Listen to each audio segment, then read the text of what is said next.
In the final months of 2019, I went through the double whammy of breaking up with my fiancée and having my father pass away very suddenly within a month of each other. I started seeing a therapist to talk over my anxiety, depression, anger, and grief.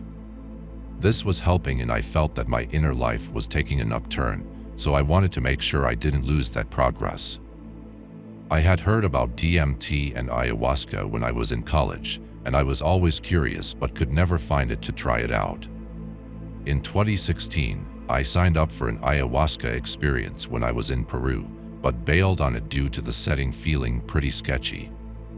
So my journey to finding ayahuasca lasted over a decade, until this year when I had the time, money, and mental state required to tackle it.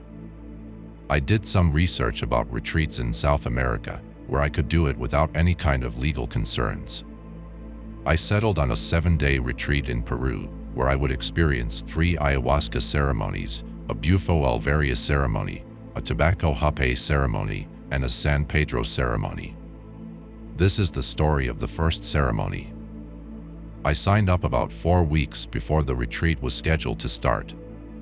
I had my medical intake call with the doctor 3 weeks ahead of travel, and I stuck to the diet relatively strictly.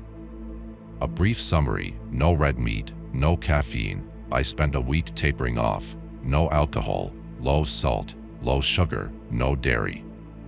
This started 1 week before, very little food with tyramines, which I had never heard of before now, but is a monoamine compound that can interfere with the medicine apparently. No prescription medication at all. I took a painkiller once, in the week before the retreat. I spent the day of the ceremony in various parts of the Sacred Valley, hearing about the dialogue of opposites and how the Incas and the Peruvians think about the land. I had my last meal at around 2:30 p.m., which was a small portion of chips, guacamole, and some lemon ginger tea. Last drink of water at 5 p.m. I arrived at the temple at 7:15 to prepare myself for a 7:30 start. 10 other guests of the retreat were joining me for the experience, 6 Americans, 3 Aussies, and 1 Kiwi. Gender makeup of the group was 7 men and 4 women. There were 2 shamans and 2 facilitators. One by one the guests were brought before the facilitators and offered their dose. We were told to have an intention ready to offer to the medicine, silently. Mine was to feel unafraid of people, of asking for help, of showing who I really am to others, of connection, and of losing control. I took 1/2 cup of the medicine. I can't say what size the cup was, but it looked like an extra wide double-shot glass. I was later offered a second dose, which I turned down. The syrupy liquid, which had a consistency like a watered-down honey, tasted very woody and bitter, but the taste only lingered for a short time. I rinsed my mouth out after about 5 minutes, once I was sure that I swallowed all the remnants. Within about 15 minutes of downing the medicine, I began to feel feverish. It started in my forehead and spread over the side of my face before traveling down my body. It was a little bit chilly in the temple, so this was my sign that things were about to kick off. With my back upright on my mattress and my eyes open, the world started to open up in front of me, with repeating patterns of purple and green overlaid on the near pitch dark room around me. I thought that if things were this strong with my eyes open, that I should definitely close them. The visuals became a lot more vivid with my eyes closed, then they morphed into a white, black, and blue steel pattern that formed a bird-like figure in front of me, with an endless wing in a spiral shape, curving downward. The light was interesting to me, because during my normal meditation, I often have trouble imagining the purifying beam of light that some people use to focus their breath. I was drawn into the figure and transported to view a line, or semicircle of entities. They didn't really show their form to me. I was brought before one of them, and felt or perceived the words, "This is a gift." The songs kicked in hard, and the shaman's voices and notes influenced the visuals heavily. I have audio-visual synesthesia already, but this was so beyond anything that I had experienced before. After 10 or 15 minutes, I had my first purge. My mind kept being brought back to my body with a minor gagging sensation, and I gladly let it happen. It was foamy, maybe due to the guacamole from lunch, not sure.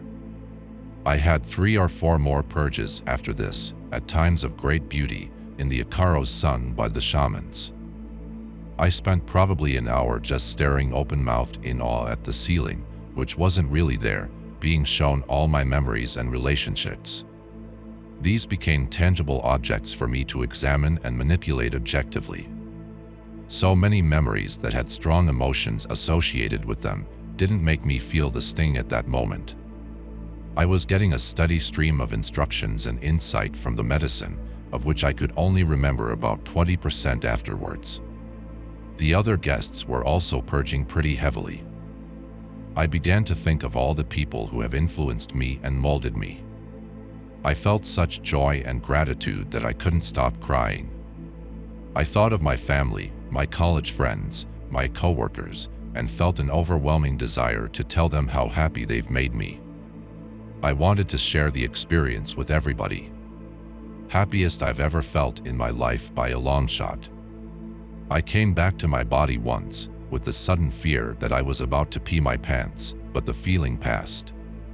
I had memories appear that I hadn't thought of in years or, in some cases, decades.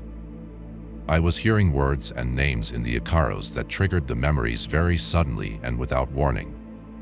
There was no real logic to my lines of thought, meaning that there was seemingly no connection between one memory and a subsequent memory. It was stressed to us before the ceremony that you must surrender to the medicine because you have no hope of winning against it, and you'll only hurt yourself and break your process. With that in mind, I just kept letting the medicine show me what it needed to show me. The times when I actually started to resist seemed to coincide with the times when the shamans would have during their Icaros, and it seemed to be bad for them, so I did my best to just go with the experience. I felt immense gratitude the entire time, for the same people as listed above, but also for the shamans and facilitators, who spend so much of their time and energy trying to heal groups of poor souls like me. Gratitude was definitely the theme of the night, and that's a great theme to have during such a challenging experience. I rode the positive waves down until I was sober. The shamans and facilitators took turns singing songs and playing instruments, which were incredibly beautiful. In the darkness, one of the facilitators lit a mapacho cigarette and offered its smoke to everyone's heads and hands in turn. We were brought 2 by 2 in front of the shamans to receive our personal Icaros. My legs were really wobbly and I needed help getting to my feet. By this time I was mostly out of the woods and only really felt tingling in my arms and face. I finished up and went back to my mattress. I spent the rest of the time enjoying the music. I was feeling some gastric distress. My guts were bubbling towards the end of the night. We closed out the ceremony and I spent another half hour eating fruit, drinking some herbal tea, and chatting with the other guests. Then I went back to my room to try to sleep. My mind was still racing and I was up for another 2 hours. The entire ceremony lasted from 7:30 p.m. to 1:15 a.m. There was very little perception of time though. I could tell that it was a long time, but there were some periods of drastic time skips. Absolutely one of the most profoundly emotional experiences I've ever had. I've never cried so much in my entire life. But it was in a good way. They told us that no matter what, you will purge what needs to be purged, in whatever form is most appropriate. The constant flow of tears felt good, because I wasn't an overly emotional person for most of my life.